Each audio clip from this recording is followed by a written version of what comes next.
Muy buenas noches. ¿Cómo están esta noche de miércoles? Ya mitad del mes de julio. Saludamos también a las personas que nos siguen, que se suscriben, que comparten a través de nuestro canal de YouTube. Bienvenidos. Muchas gracias. Y tenemos un título aquí para hacer una reflexión pequeña de los miércoles. Los miércoles no estudiamos con mucha profundidad. Ahora casi a veces ni los domingos hay ninguna reflexión. Bueno, pero tenemos un título acá que dice, dígalo así bien claro. Entonces la palabra ancla mi alma en las batallas. El martes estuve en el tiempo de oración. Nuestro pastor John nos dio una enseñanza acerca de las dificultades. Son esas prédicas que a nadie le gustan, ¿no? Pero que también es necesario dar. Y él contaba que cuando él tenía 24 años de edad, o sea, estaba muy joven, él tenía algunas escrituras y estaba animado en fe, creyendo por todo lo mejor, y que fue a una enseñanza, y el reverendo Kenneth Hagin, que ya partió con el Señor, dio una enseñanza que decía, las dificultades o los momentos difíciles a todos nos llegan en la vida. Dice Pastor John que él dijo como, ¿de qué está hablando este señor? O sea, no, eso no, él, a sus 24 años, ¿no? Después se dio cuenta que sí hay dificultades en la vida. Pero para eso está la palabra de Dios, ¿cierto? La palabra de Dios hablando como en la marina, como un ancla para nuestra alma de las batallas de la vida. Muy bien, antes de ir al Salmos 42, quiero que leamos un par de pensamientos aquí. ¿Listo? El primero dice así, las batallas más fuertes que libramos son las batallas internas, las batallas del alma, porque batallas siempre va a haber, dificultades siempre va a haber. Pero las batallas más fuertes son las que libramos en nuestra alma, las batallas internas. Y mire este pensamiento, la victoria comienza cuando dejamos de escuchar a las circunstancias. Usted sabía que las circunstancias hablan, ¿cierto? Y anclamos el alma a la palabra de Dios o nos dedicamos a escuchar y a meditar en la palabra de Dios. En Salmos capítulo 42, el salmista hace esta pregunta, dice, se hace la pregunta él mismo. ¿Por qué te abates, oh alma mía, y te turbas dentro de mí? Y él mismo da la respuesta al alma. Le dice, espera en Dios, porque aún he de alabarle, salvación mía y Dios mío. Entonces lo que vemos es que cuando hay dificultades, todos los seres humanos, en esta vida de la tierra enfrentamos dificultades. Nosotros no, porque hay gente que piensa, no, pero como si es cristiano no va a tener dificultades, sí va a tener. Porque nosotros estamos en un mundo caído, ¿sí? En ese mundo caído hay de todo tipo de dificultades. ¿Cuál es la garantía de la victoria en medio de esas dificultades?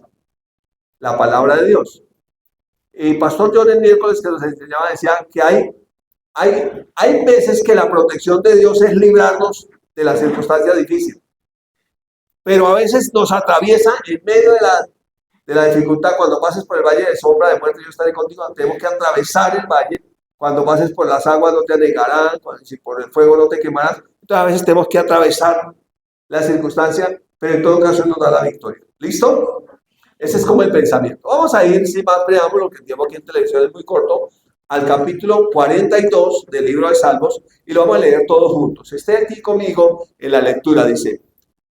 Recuerda que mi esposa hace poco dio una enseñanza con este mismo texto, pero con un contexto un poco diferente, visto desde otra parte. Dice, como el cielo oraba por las corrientes de las aguas, así clama por ti, oh Dios, el alma mía.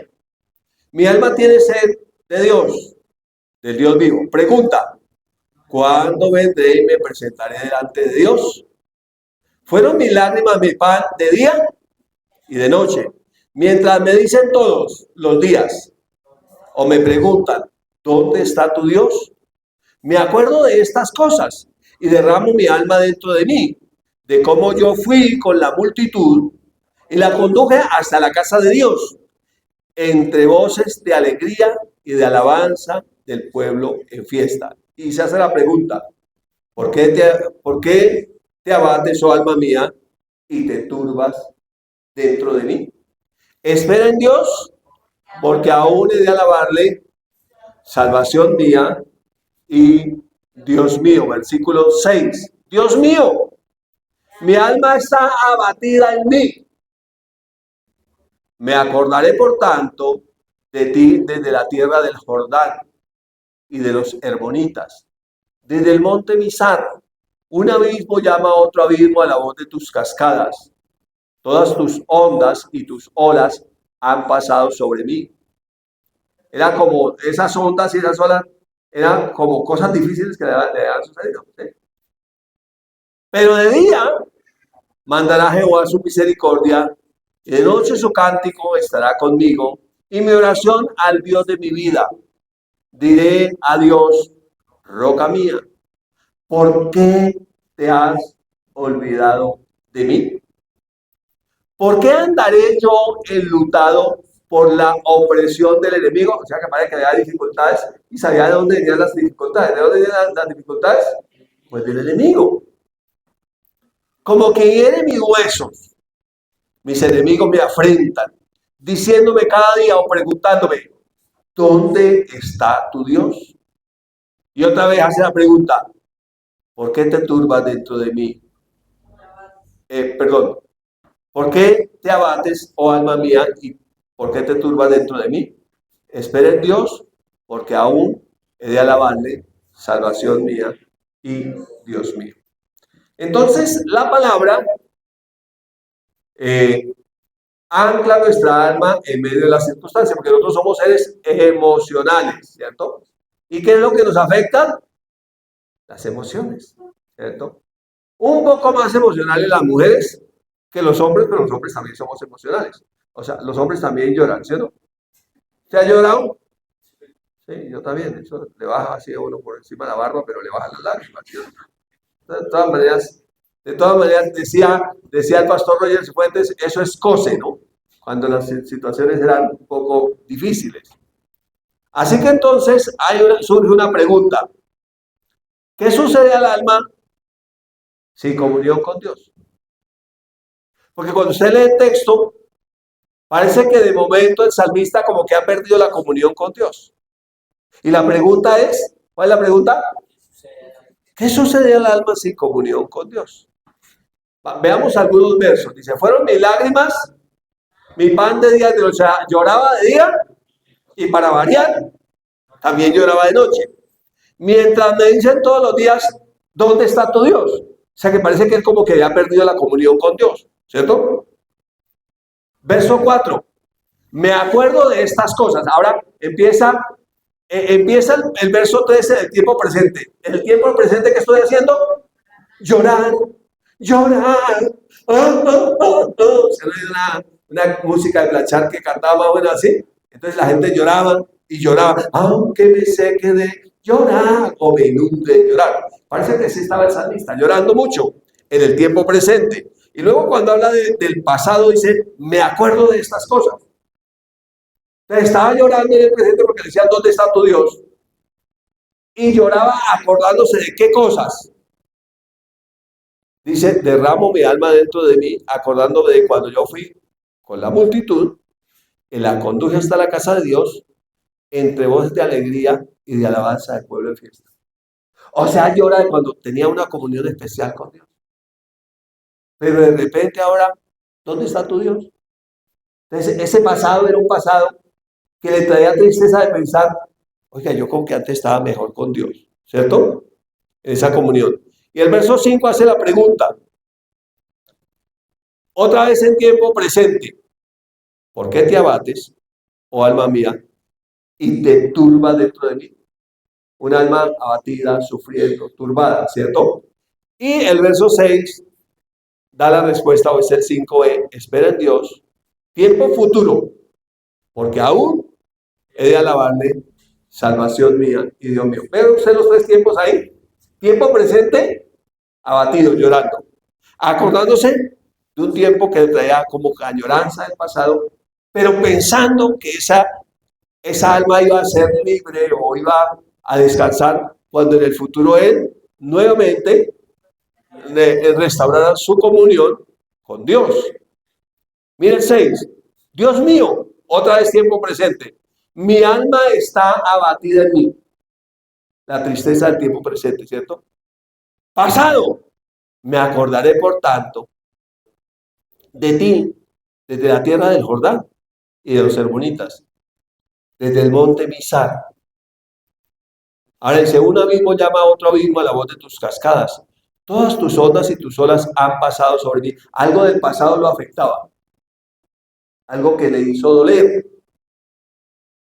Pero de día, futuro, mandará Jehová su misericordia. Y de noche su cántico, otra vez futuro, estará conmigo y mi oración al Dios de mi vida. Entonces aquí vemos un hombre que tiene una comunión especial con Dios, pero que tuvo un momento de crisis. No sé, los que ha pasado de 10 años caminando con el Señor, o tal vez de 20 años, se han vivido esos baches, no sé. No sé, usted sabe más que yo. Yo sé por mi parte lo que yo he pasado.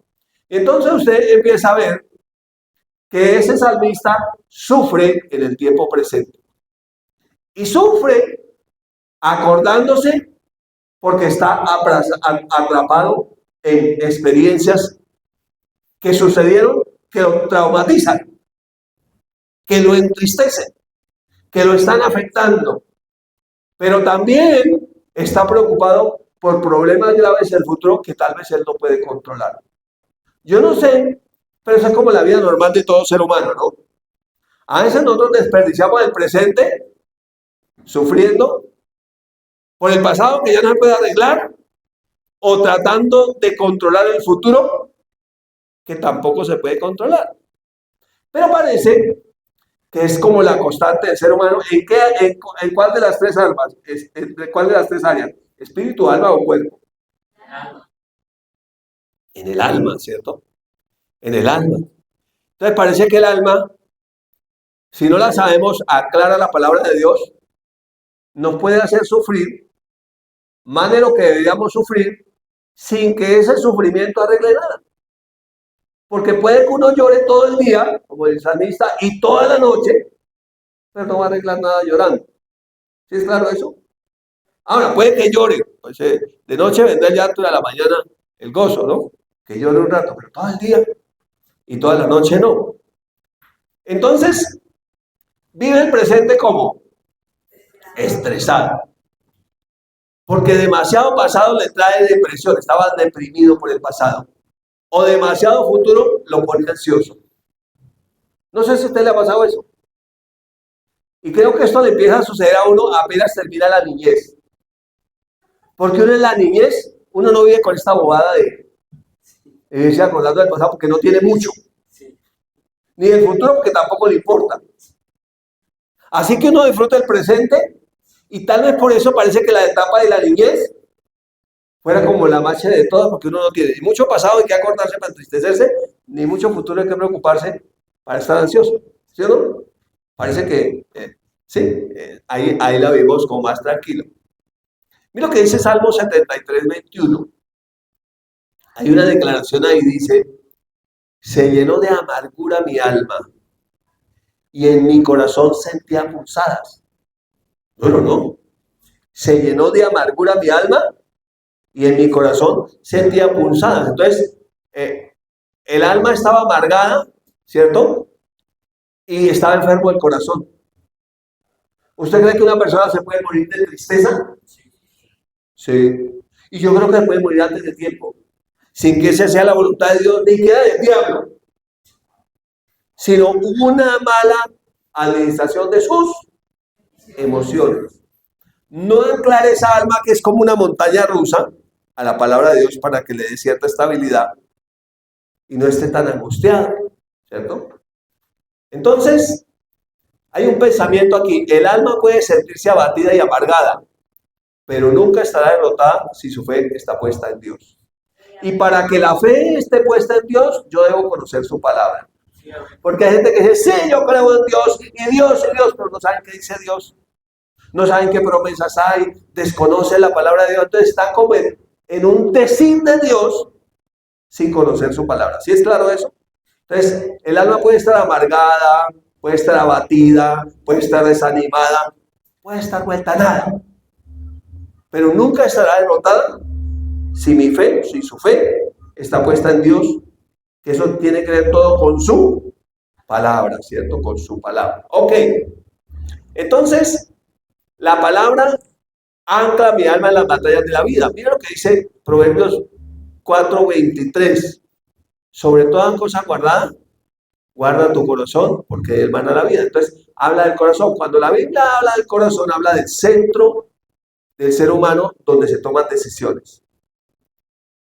Los especialistas en consejería dicen que uno no debe tomar decisiones con emociones muy altas, ni cuando está demasiado alegre, ni cuando está demasiado triste, ni cuando tiene mucha rabia, porque en toda emoción exacerbada, la decisión que se toma será mala. ¿Sí? Entonces, devolvámonos un poquito al verso 20. Hijo mío, ¿cuántos somos hijos de Dios? ¿Qué dice el Señor? Para que anclemos el alma a la palabra.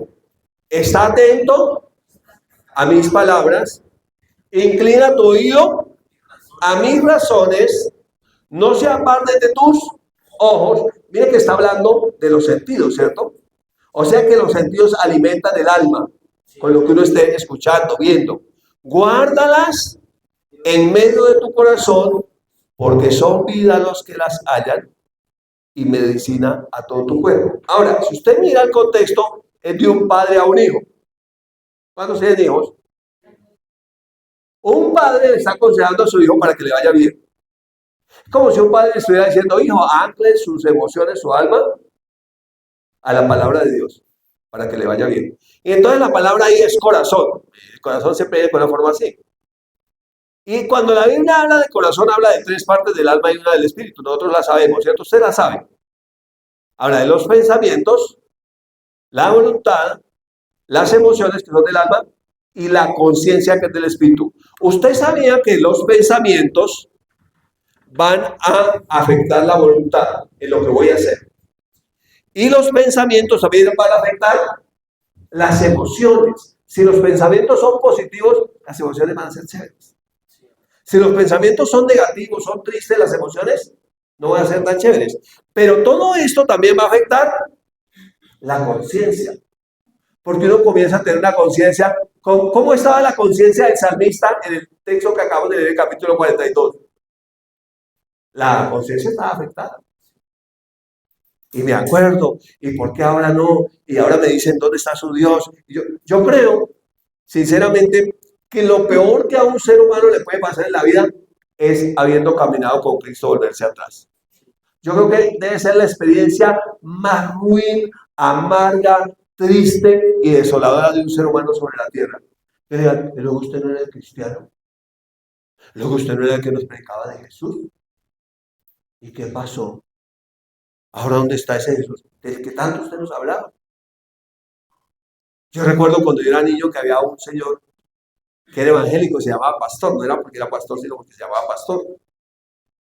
Y don Pastor, pues era el que predicaba la palabra porque era un cristiano. Pero de pronto no sé qué le pasó a un pastor, no era un pastor, sino don Pastor. Y de pronto don Pastor terminó en la cantina del pueblo borracho, vomitado y vuelto nada. Yo me ve qué le pasó a don Pastor. ¿Sí me entiendes? Como ¿dónde está su Dios? O sea, yo creo que eso es peor que ser un borracho de por vida, porque el que es borracho de por vida, pues lo conoce que le hace. Pero el que caminó con Dios, después volver allá, eso debe ser horrible.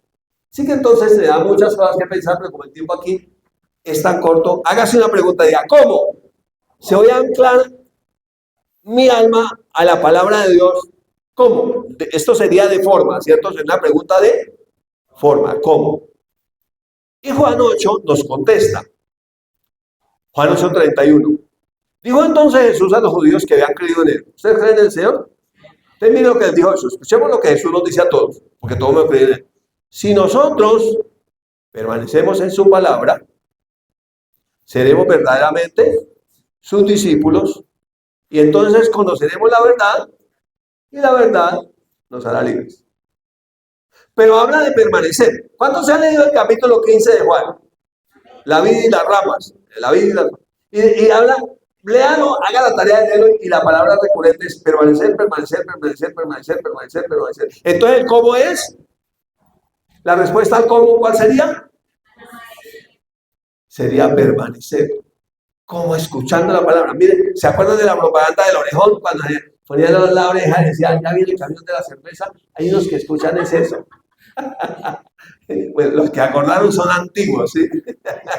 El orejón. Entonces aquí nosotros debemos ser orejones, pero para escuchar la palabra de Dios. Y entonces esa palabra, al escucharla, entonces nosotros, la pregunta del cómo, la respuesta es, permanezca en la palabra. Permanezca en la palabra.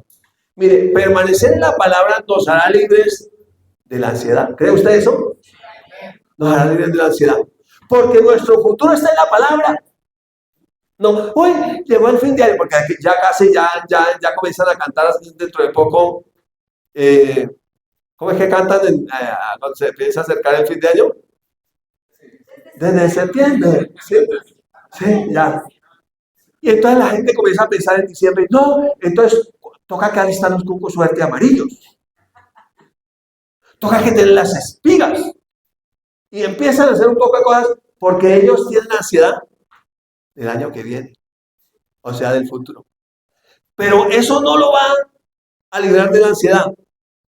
Escuché incluso la historia de una señora que dijo que para viajar, entonces tocaba que sacar las maletas, llevar la mejor ropa, las joyas, y salir a darle una vuelta a la manzana. Y fue a darle la vuelta a la manzana y volvió sin maletas. No porque comenzó a viajar muy temprano, sino porque otros viajaron con las maletas de ella. Entonces, eso no nos va a librar de la ansiedad. Lo que nos va a librar de la ansiedad es permanecer en la palabra.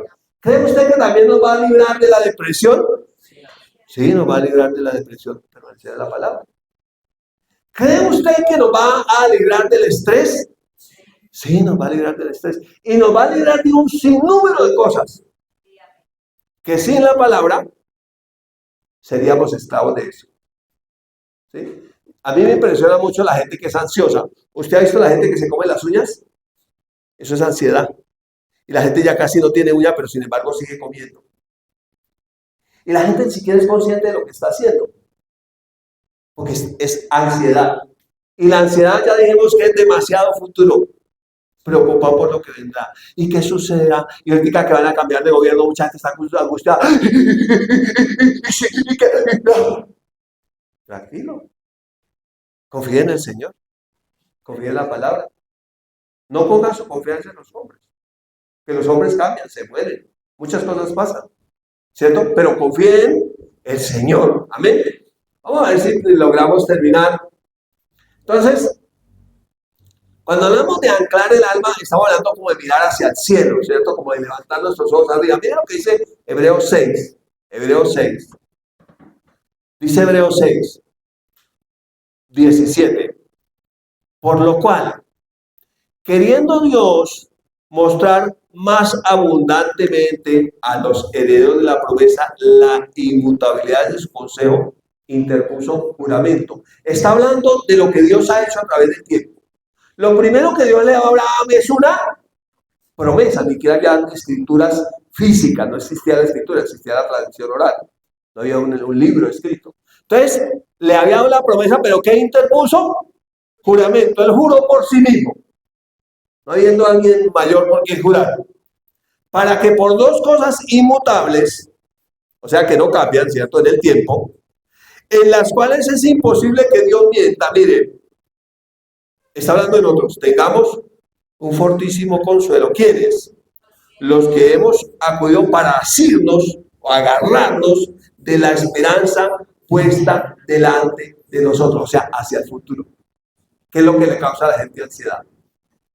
Hacia el futuro. ¿Qué pasará? Entonces nosotros ya sabemos que Dios, ¿qué dio? Primero dio una promesa, pero después interpuso juramento.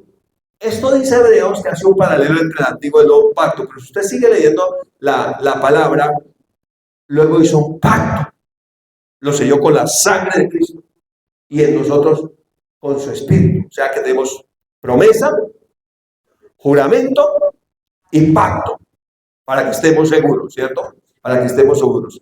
Luego el verso 19 dice y 20, esa palabra, ¿cierto? Esa palabra de promesa, esa palabra de juramento, esa palabra de pacto, la tenemos como, ¿cómo la tenemos? Como segura y firme ancla del alma que penetra hasta dentro del velo. O sea, nosotros tenemos acceso al tercer cielo.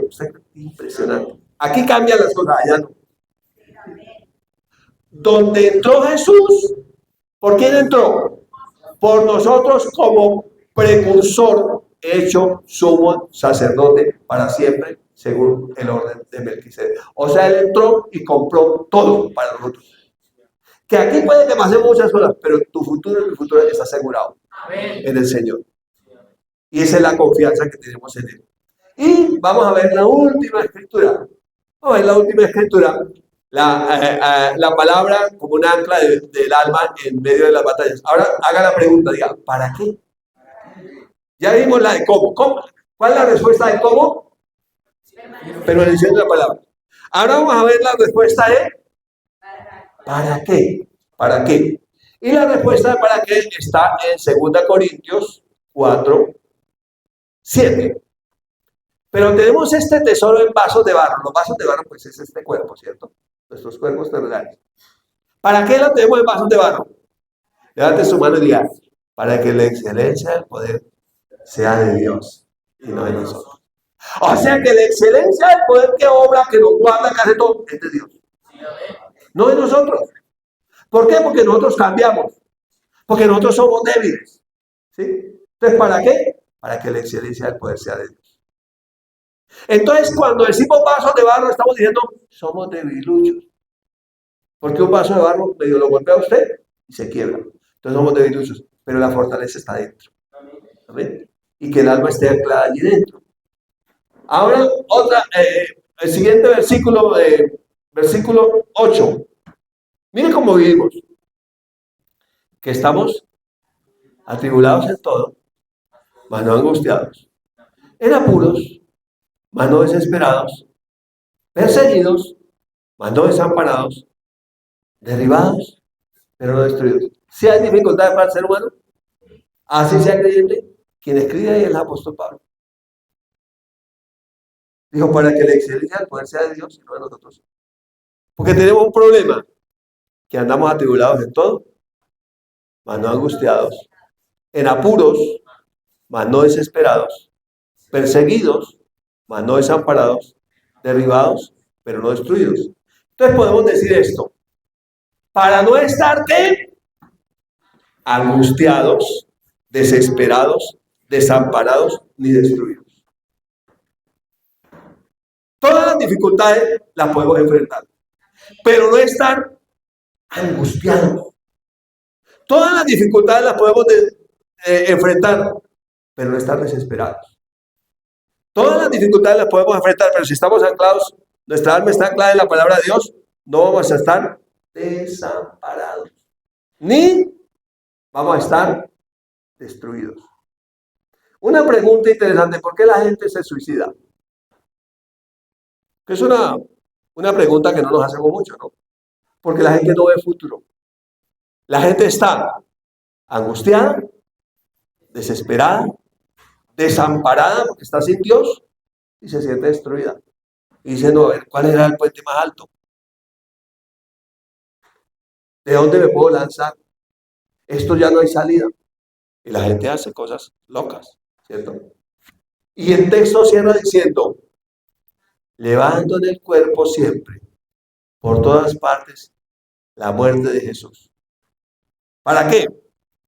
Para que también la vida de Jesús se manifieste en nuestros cuerpos. Así que entonces, nosotros anclamos nuestra alma a la palabra de Dios como si estuviéramos mirando hacia el cielo, sabiendo que el cielo es mi casa. Esto que pasa aquí no es que estando en mi casa. Esto que pasa aquí no es que estando en mi ciudadanía permanente. Yo estoy de paso aquí. Mira lo que dice Colosenses 3, 1 al 4. Si pues habéis resucitado con Cristo, ¿cuántos resucitamos con Cristo? Nacer de nuevo. Buscar las cosas de arriba, donde está Cristo sentado a la diestra de Dios. Cuando usted mira más allá de las circunstancias y mira la palabra, mira a Dios, usted, su alma las emociones bajan. Y usted incluso puede llorar en la presencia de Dios, pero ese no es un llanto de tristeza. Cuando la niña era más pequeña, a veces me encontraron orando, y entonces me abrazan, papi, ¿por qué estás llorando? Entonces ya pensaban que yo estaba llorando porque algo muy terrible me estaba pasando. Pero ¿cuántos no han llorado en la presencia de Dios? Ustedes saben. Amén. Verso 2 dice, poned la mira en las cosas de arriba y no en las de la tierra. ¿Por qué tenemos tantas dificultades?